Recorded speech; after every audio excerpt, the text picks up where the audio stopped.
भारतीय इतिहास को समय के अनुसार 3 कालखंडों में बांटा जाता है। प्राचीन इतिहास,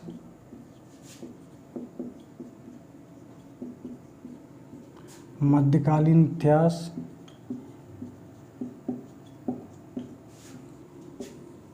और आधुनिक इतिहास। जो ड्यूरेशन काल है वो है प्रारंभ से। और इतिहास हम किसका पढ़ते हैं? इतिहास पढ़ा जाता है मानवों का, प्रारंभ से 712 ईस्वी तक। और मध्यकालीन इतिहास है 712 ईस्वी से 1757 ईस्वी तक। आधुनिक इतिहास है 1757 से 1947 तक। तो सही तो ये है कि भारतीय यानी इतिहास का डिवाइजन नहीं किया जा सकता, इतिहास को बांटा नहीं जा सकता। लेकिन अगर इतिहास को अध्ययन की सुविधा के लिए बांटा गया है, लेकिन सबसे पहले जो इतिहास भारतीय इतिहास को बांटा था तो एक साम्राज्यवादी लेखक था, जेम्स मिल। तो ये एक कैसा लेखक था? साम्राज्यवादी लेखक था। तो इसने बांटा था और इसको नाम दिया था, प्राचीन इतिहास को इसने नाम दिया था हिंदू काल। और इसको जो नाम दिया था वो इस्लामिक काल। और इसने अपने काल को आधुनिक ही बोला था। सही तो वैसे ये है कि इतिहास का डिवीज़न नहीं किया जा सकता, क्योंकि ऐसा तो नहीं है कि 1 साल के बाद या 1 दिन के बाद बिल्कुल ही चेंज आ जाए। अब लेकिन जो साम्राज्यवादी लेखक थे जेम्स मिल, इन्होंने इतिहास को सांप्रदायिक या धार्मिक तौर पे बांट दिया था। ये देखो, इन्हें लगा कि यहाँ पर इस समय पर हिंदू संस्कृति ज़्यादा है, हिंदू राजा लगभग हुए हैं सभी, और इस समय पर इस्लामिक संस्कृति भारत में ज़्यादा फैली हुई है। तो इस समय को इस्लामिक काल और इस समय को हिंदू काल। लेकिन इन्होंने अपने आप को सांप्रदायिक बनने से बचना चाहा। जैसे इन्होंने, हालांकि इसको भी तो ईसाई काल में बांट सकते थे, लेकिन नहीं, इन्होंने आधुनिक काल बोला अपने आप को कि भाई हम आधुनिक हैं।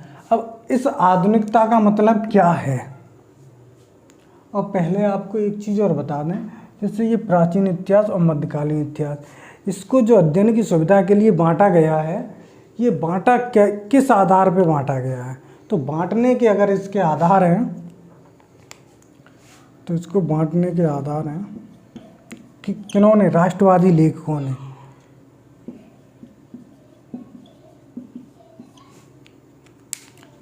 इसका तो धार्मिक आधार था।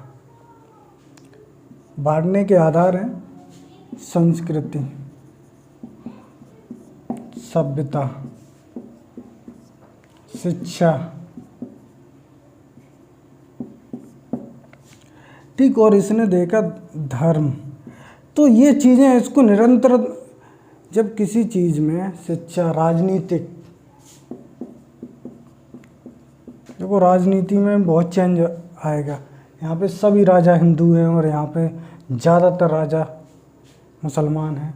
तो बस वही चीज़ है, इनका जहाँ पर जिन चीज़ों का निरंतर परिवर्तन देखने को मिलता है, तो वहीं से हम यानी इतिहासकारों ने इसको बांट दिया है।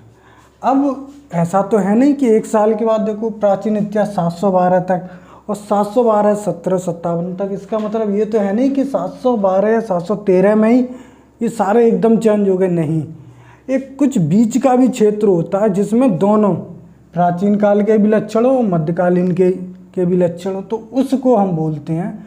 वैसे जो संक्रमण क्षेत्र होता है, दोनों अवधारणाएं जिसमें पाई जाती हैं, तो उसको बोलते हैं हम संक्रमण क्षेत्र या इकोटोन भी बोलते हैं इसको। तो और इसको नाम दिया राष्ट्रवादी लेखकों ने पूर्व मध्यकाल। इसको आप इसका ड्यूरेशन रखा 712 से 1206 तक।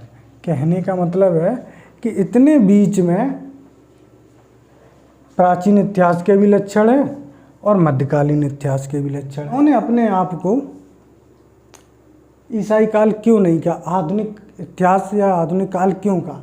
ये कहते थे कि हम जो भारत है वो सांप सपेरों का या ऋषि मुनियों का देश है, हम भारत को आधुनिक बनाने आए हैं।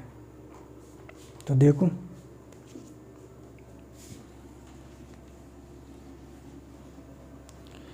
इनकी जो आधुनिकता का संबंध है वो है पुनर्जागरण से, प्रबोधन से। आपको पता है कि सबसे पहले पुनर्जागरण कहाँ पे आया?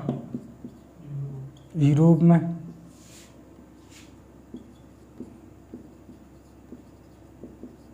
धर्म सुधार आंदोलन से। एक और कर लो, भौगोलिक खोजों से।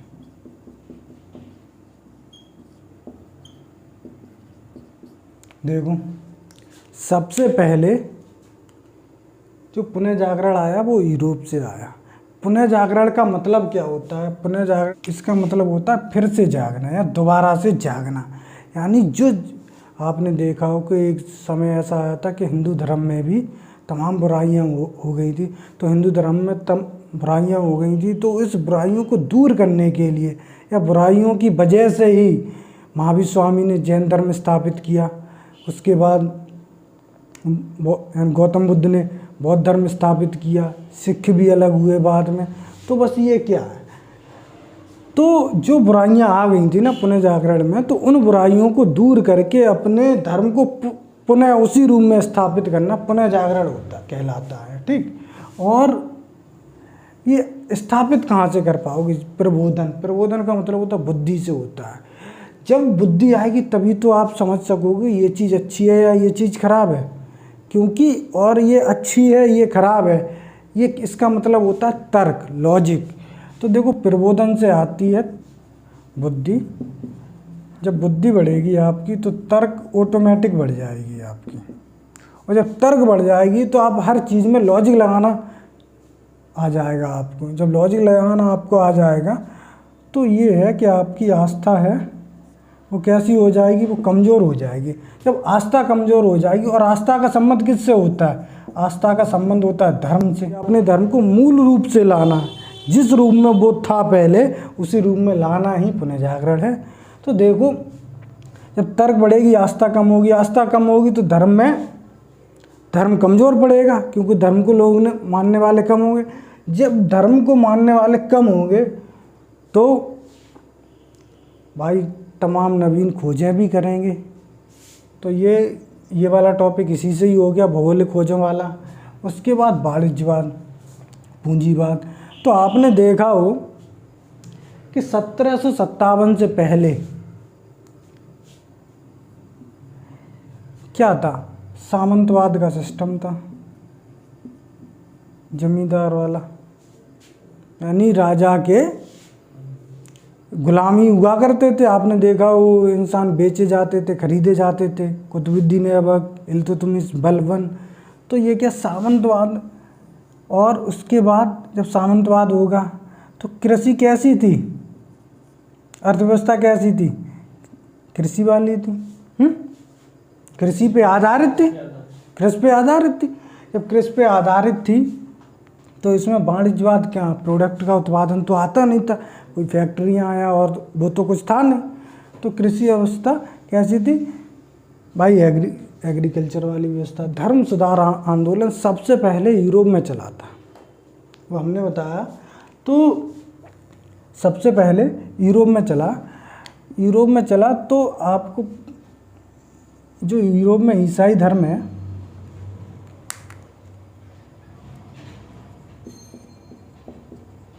ईसाई धर्म, जब धर्म सुधार आंदोलन चला, क्योंकि हर धर्म में कुछ ना कुछ कमियां होती हैं और अच्छाइयाँ भी होती। कोई धर्म खराब नहीं है और कोई अच्छा भी नहीं। ठीक, तो ईसाई धर्म में बुराइयाँ होने की वजह से, क्योंकि दो टाइप के लोग होते हैं, तो ईसाई धर्म दो उसमें डिवाइड हो गया। एक हो गया कैथोलिक, दो शाखाओं में, कैथोलिक, दूसरा हो गया प्रोटेस्टेंट।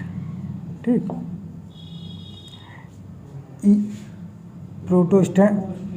प्रोटेस्टेंट। ठीक, तो इसको कैसे थे, ये आस्था में या ये रूढ़वादी थे,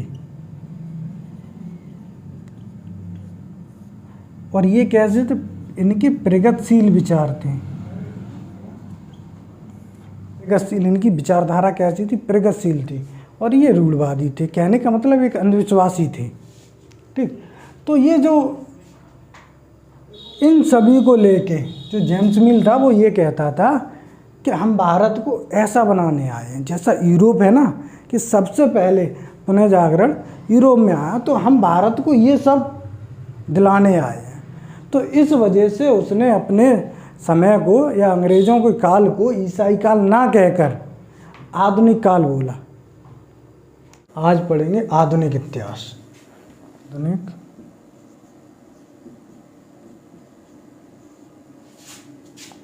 इतिहास, और आधुनिक इतिहास के अंतर्गत जो चैप्टर आएगा वो है भारत में यूरोपियन का आगमन। अब इससे एक चीज़ निकल के आ रही होगी, क्या यूरोपीय लोग भारत में पहली बार आ रहे थे?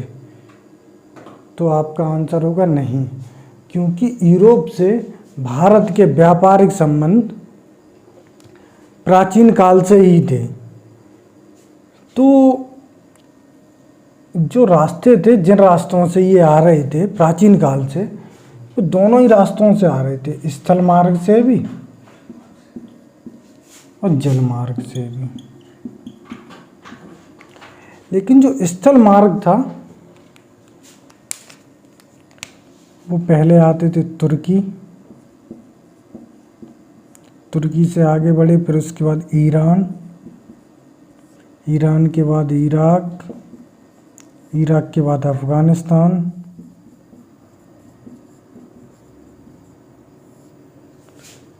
फिर आगे भारत आ जाते थे। और भारत जो आते थे वो तो पता ही है, गोमल और खैबर दर्रा, बोलन दर्रा, इन्हीं के माध्यम से भारत आते। कोई भी आक्रमणकारी हो, जो भी आया है तो इन्हीं दर्रों से होके आया है, क्योंकि यही रास्ता जल मार्ग से ऐसे आते थे। फिर अरब सागर, अरब सागर के बाद जाते थे फारस की खाड़ी, फारस की खाड़ी, उसके बाद जाते थे लाल सागर, और लाल सागर के बाद ये दो टुकड़ों में डिवाइड हो जाता था, ऐसा ऐसा। भूमध्य सागर भी चले जा सकते थे, और जो इस साइड जाने वाला होता था वो काला सागर भी चला जाता था। ठीक, तो ये दो रास्ते थे। ये नहीं है कि भारत में यूरोपियन का आगमन पड़ रहे तो यूरोपीय लोग भारत में पहली बार आ रहे, नहीं। यूरोप लोगों का जो संबंध है प्राचीन काल से ही भारत में था। लेकिन हुआ क्या, 1453 में तुर्की पर अधिकार कर लिया। जब तुर्की पे अधिकार कर लिया तो ये वाला जो रास्ता है लॉक कर दिया गया। जब लॉक कर दिया गया तो एक विकल्प रास्ते की ज़रूरत पड़ी। ये हमारा दक्षिणी अमेरिका, ये हमारा उत्तरी अमेरिका है, ये अफ्रीका महाद्वीप है, ये एशिया है, और ये यूरोप है। एशिया में ये तो अपना भारत है ही, ये आपका इंडोनेशिया है, या इसको लिख दें यहाँ पर, ये मलक्का जल संधि है। ये वाली जो है ये हारमुज जल संधि है, ये कालीकट है, ये पुर्तगाल है और ये स्पेन है। यहाँ पर ये इजराइल है, ये सीरिया है और ये वाला हिस्सा तुर्की का है। यूरोपीय लोग भारत में आ रहे हैं पहली बार समुद्री रास्ते से। और समुद्री रास्ते से क्यों आ रहे हैं? क्योंकि ये तुर्की है। तो 1453 में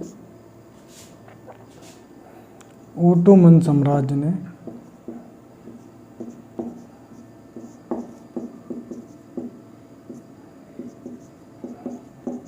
तुर्की पे अधिकार कर लिया। जब तुर्की पे अधिकार कर लिया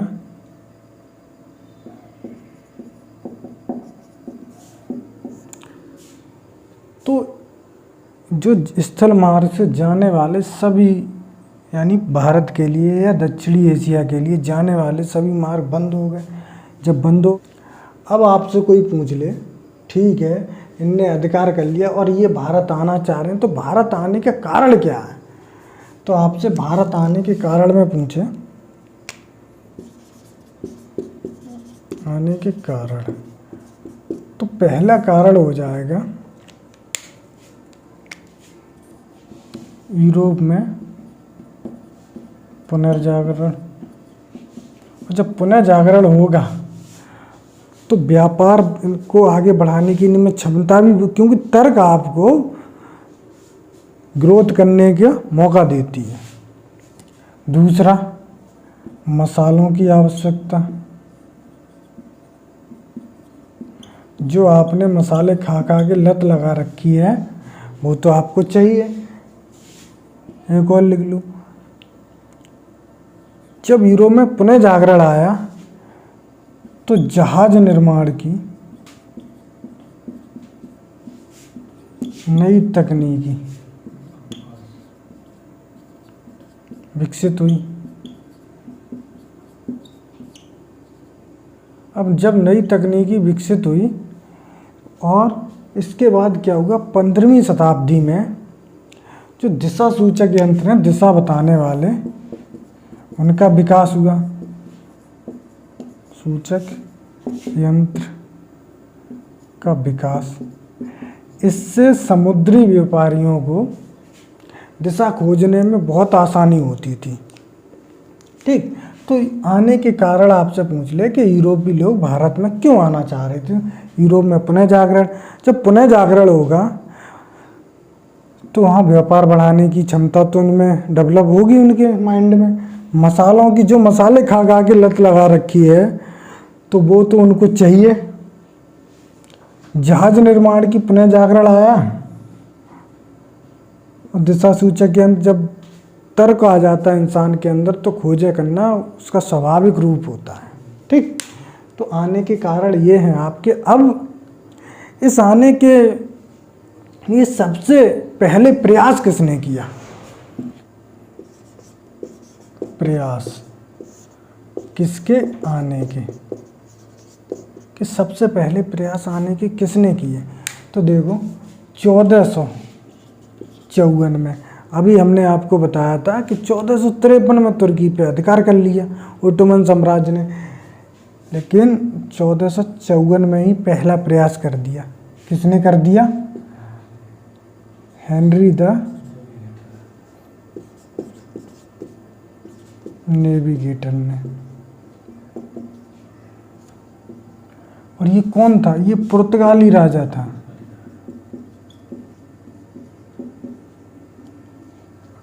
और ये पुर्तगाल से, ये पुर्तगाल यहाँ से चलता हुआ ये यहाँ तक आया है। यहाँ पे है अफ्रीका के किनारे, अफ्रीका महाद्वीप के किनारे गिनी की खाड़ी है। गिनी की खाड़ी तक आया और इसने यहाँ पे तक एक मैप भी बनवाया कि इसको सहूलियत हो, या इसके बाद जो भी व्यापारी आए खोज के लिए तो उसको सहूलियत हो यहाँ तक।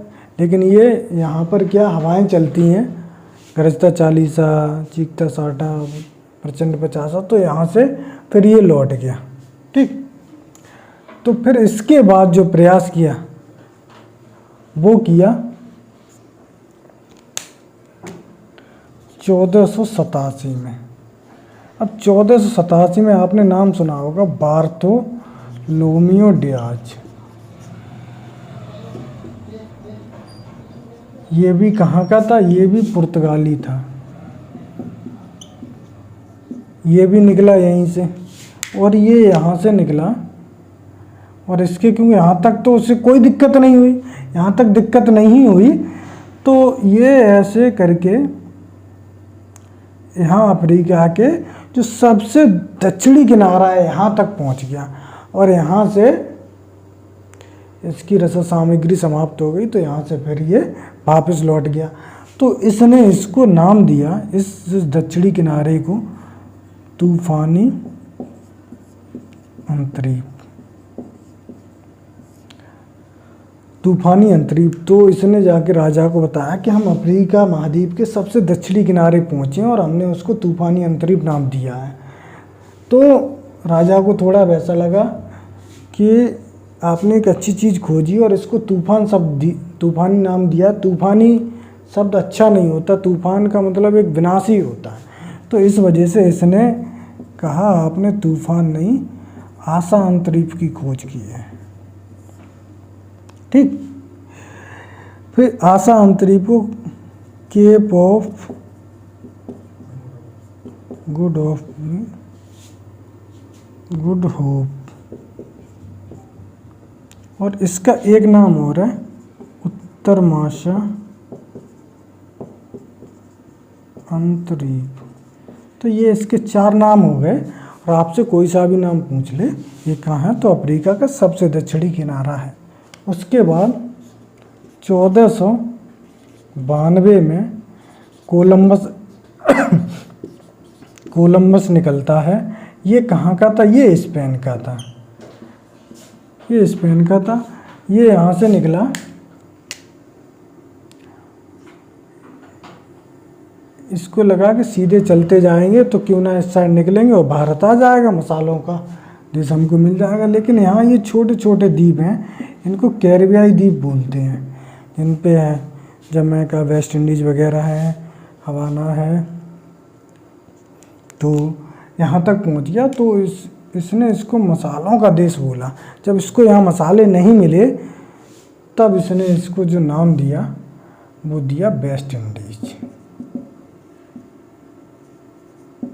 वेस्ट इंडीज कहने का मतलब है, आपसे कोई पूछ ले वेस्ट इंडीज की खोज किसने की, तो कोलंबस ने 1498 में, और निकला था वो 1497 में 8 जुलाई। आपसे पूछ ले कब निकला, तो 8 जुलाई 1497 को निकला वास्को डिगामा निकला। और ये भारत पहुंचा। ये ऐसे निकला, यहाँ तक तो इसको कोई दिक्कत ही नहीं होगी, क्योंकि बार्थोलोमियो डियाज यहाँ तक पहुँच चुका है। जब यहाँ तक पहुँच चुका है तो यहाँ से ऐसे होते हुए और यहाँ पर पहुँच गया। यहाँ पर है एक द्वीप है, इस द्वीप का नाम है मलिंदी।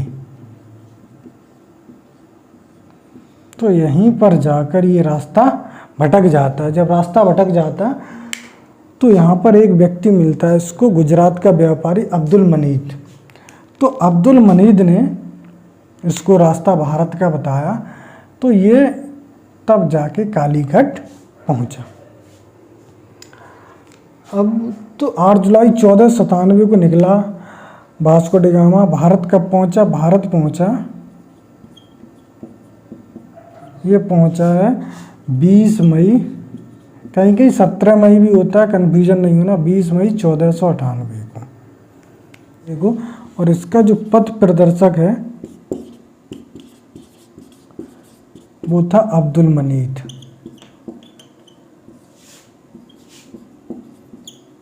ये गुजरात व्यापारी था। ठीक।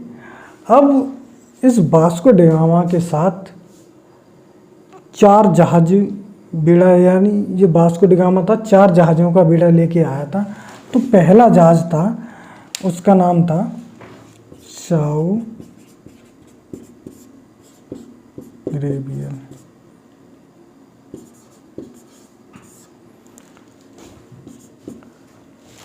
दूसरा था, उसका नाम था साओ राफेल। तीसरा था बेरनो। चौथा था रसद। इसमें खाने की सामग्री है, लड़ने के हथियार भरे हुए थे, तो इसमें रसद सामग्री थी। इसका जो नेतृत्व कर रहा था वो कर रहा था खुद Vasco D gamma. Vasco D gamma. और इसका कर रहा था पाउलो डी गामा। अब इससे ये पता सीधा लग रहा है कि ये वास्को डी गामा का भाई ही हो सकता है। ठीक, अब वास्को डी गामा हो सकता है फारसी ना जानता हो, अरबी ना जानता हो या हिंदी ना जानता हो, तो इस वजह से वास्को डी गामा के साथ दो भाषी आए थे, दो भाषी लोग भी आए थे, यानी जो दो भाषा जानते हों। पहला था अफांसो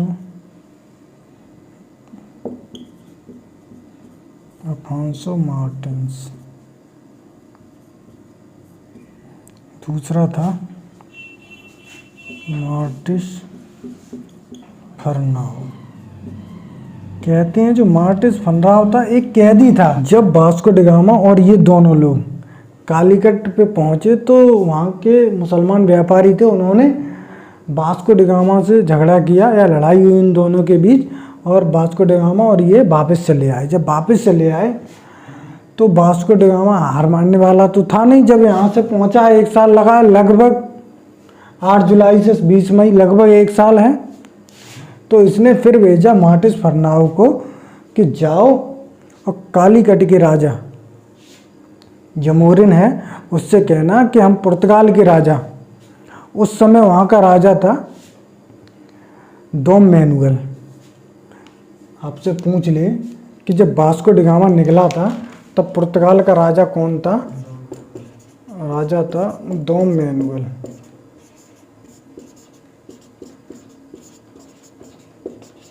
तो डॉम मैनुअल से कि हम राजदूत हैं, और तो बताया जाके मार्टिस फर्नाओ ने, तो जमोरिन ने आकर बंदरगाह पे इसका स्वागत किया।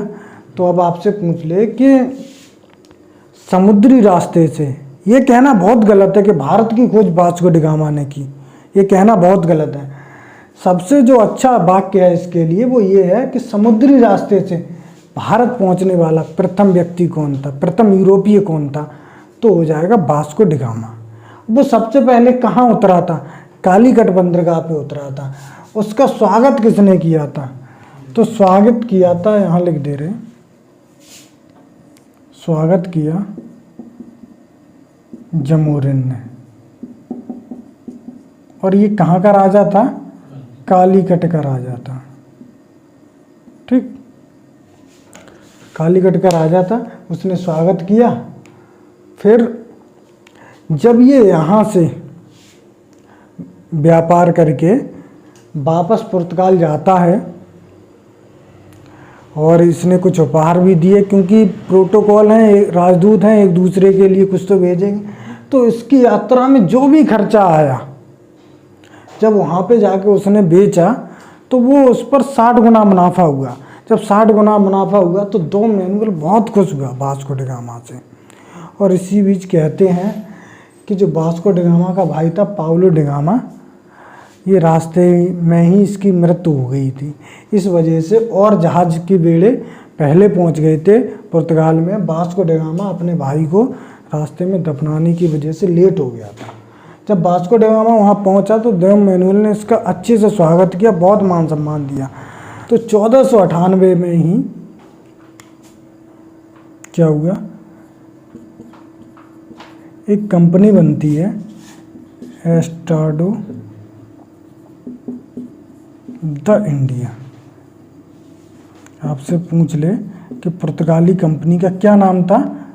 एस्टाडो द इंडिया था। इसकी स्थापना कब हुई थी? 1498 में। और इसको पूर्व के देशों के साथ या भारत के साथ व्यापार करने की अनुमति पुर्तगाल राजा ने दी थी। ठीक,